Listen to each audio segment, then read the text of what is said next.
Nós voltamos aí para a nossa aula número 5. Seja bem-vindo ao nosso canal Dialogando Física e nessa aula nós vamos falar sobre decomposição de vetores. Se você ainda não viu as outras videoaulas, peço que entre aí no nosso canal, revisa os conceitos que nós estamos falando para que você não fique perdido nessa aula, tá bom? Se ainda não é inscrito, se inscreva, ative o sininho para receber as notificações e se gostar, dê um like para nos ajudar, ok? Vamos agora iniciar então. Antes de falar de decomposição de vetores, eu gostaria de relembrar alguns conceitos inerentes a vetores. Então, primeiro, o que é um vetor? Ele é um segmento de reta que sempre vai ter nele três características fundamentais. Nele a gente consegue ver o módulo, observando nesse cantinho, a direção e o sentido. Então, a extremidade me oferece a orientação, para onde vai esse objeto, né? A inclinação dele. E o módulo já me traz a informação sobre o tamanho desse vetor. Se eu falar, eu tenho uma força aplicada num corpo que fez com que esse corpo andasse tantos metros.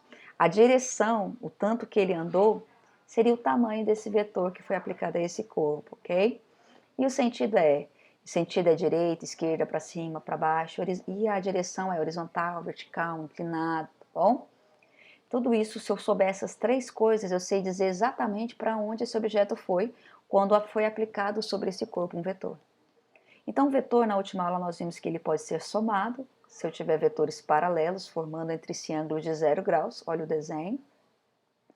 E eu posso ter vetores nos sentidos opostos, um para um lado e outro para o outro, que seria ângulo de 180 graus, nós vimos na aula anterior.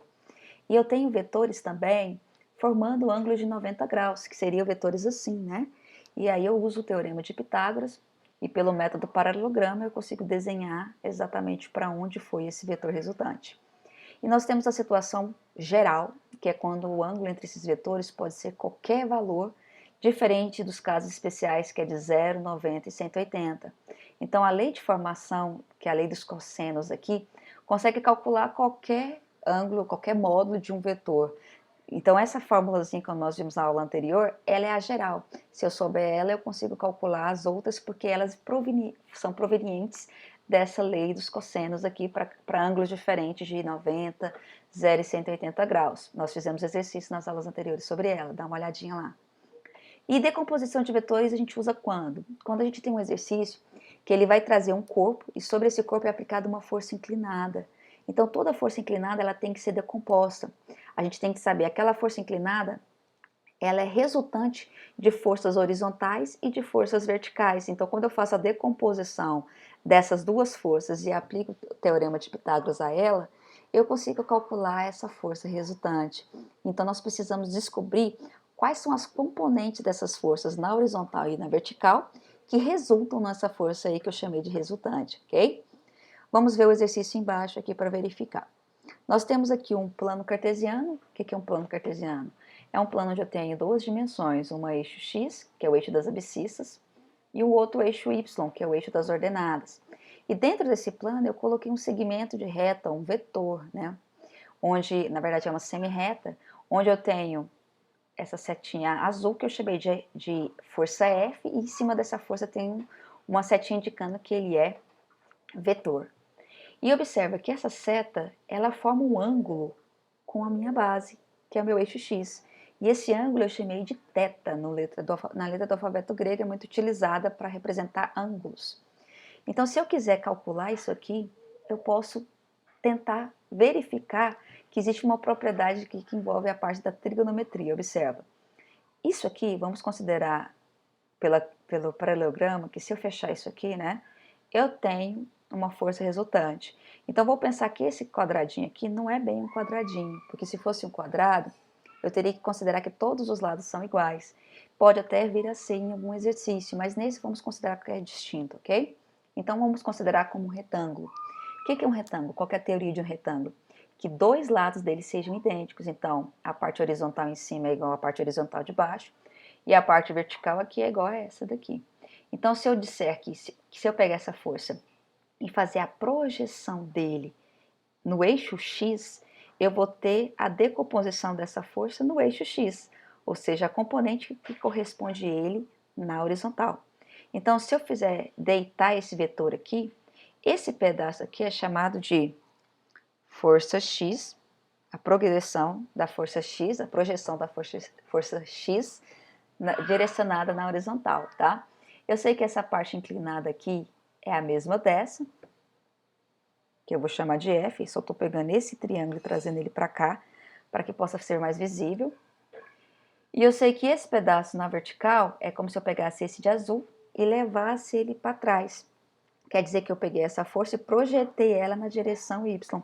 Então a força aqui é a mesma dessa, então vou escrever ela aqui. É a força F projetada em Y, decomposta em Y, tá? E como eu sei que isso aqui é um retângulo, nós sabemos que cada lado aqui, ó, vale 90 graus. Então esse pedaço aqui também é 90 graus. Isso aqui é um triângulo, e um triângulo pode ser aplicado às propriedades trigonométricas, né? Então eu posso usar aqui, como é um triângulo retângulo, posso usar o teorema de Pitágoras, que diria o quê? Que essa força que eu estou querendo encontrar, que é a força resultante, que é o que fica na frente do ângulo de 90 graus, que é a minha hipotenusa. Como é que a gente aplica o teorema de Pitágoras? Hipotenusa ao quadrado, que é o que fica na frente de 90 graus, é igual à soma dos seus catetos ao quadrado. Então, observa, isso aqui eu consigo encontrar a minha força resultante. Se eu quiser tirar esse 2 daqui, eu posso escrever, quando eu tiro aquele 2 e vira a raiz do de cá. Então, se eu fizer a decomposição do vetor, eu consigo calcular exatamente quem é essa força F que eu chamei de força resultante. Mas quem vai ser o Fx e quem vai ser o Fy? Para descobrirmos quem é essas componentes, nós temos que usar até as propriedades trigonométricas, fazer o cosseno e o seno para descobrir quem é essas componentes aqui. Então, lembrando que aqui eu tenho um ângulo de θ, que é o ângulo entre a força F e o eixo X, então aqui esses dois. E eu vou aplicar cosseno para ver o que sai. Olha, cosseno desse ângulo é o cateto adjacente sobre a hipotenusa. E seno desse ângulo é o cateto oposto sobre a hipotenusa. Então vamos primeiro descobrir cadê o cateto oposto e cadê o cateto adjacente. A hipotenusa já sabemos que é o que fica na frente do ângulo de 90 graus. Então o F é nossa hipotenusa. O que fica na frente do ângulo que é diferente do ângulo de 90 graus, que no caso é o θ, é o cateto oposto. E o que sobrar é o cateto adjacente, que é o que fica próximo, adjunto. Então, o oposto na frente, adjacente do lado. Para você não confundir o cateto adjacente com a hipotenusa, deixa sempre ele no final, que sobrar vai ser o cateto adjacente. Então, vamos jogar ali na forma, como é que ficaria? No lugar do cateto adjacente, eu vou colocar o valor do Fx. E no lugar da hipotenusa, eu vou colocar quem representa ele, que no caso aqui é o meu F. Então, se eu multiplicar cruzado, porque eu tenho uma igualdade aqui, eu consigo encontrar aqui 1 vezes Fx é Fx igual F vezes cosseno. Então, se eu pegar aquela força ali, que é a força F, se eu falo que essa força F aqui for 10, se eu disser que a minha força é 10, se eu pegar esse valor aqui, 10, vezes o ângulo dele, eu vou ter encontrado exatamente, o cosseno do ângulo dele, eu vou ter encontrado exatamente quanto que vale essa força Fx. No próximo exercício que nós faremos na próxima aula, vamos dar mais detalhes sobre sobre esse assunto, fazendo exercícios sobre essa forma. E como é que eu consigo encontrar o seno? Então, o Fy, se cosseno me dá o eixo x, seno vai me dar o eixo y. Então, deixa eu só organizar, vou colocar essa fórmula aqui no cantinho. Então, nós vimos que Fx é F cosseno de um ângulo. E agora, eu vou fazer o seno. Vamos ver como é que fica o seno? O seno vai ser da mesma forma ali, né? Vou colocar seno desse ângulo, ele é cateto oposto sobre a hipotenusa. Mas quem é meu cateto oposto? O Fy, olha ele aqui, o Fy. Então, eu venho aqui, vou apagar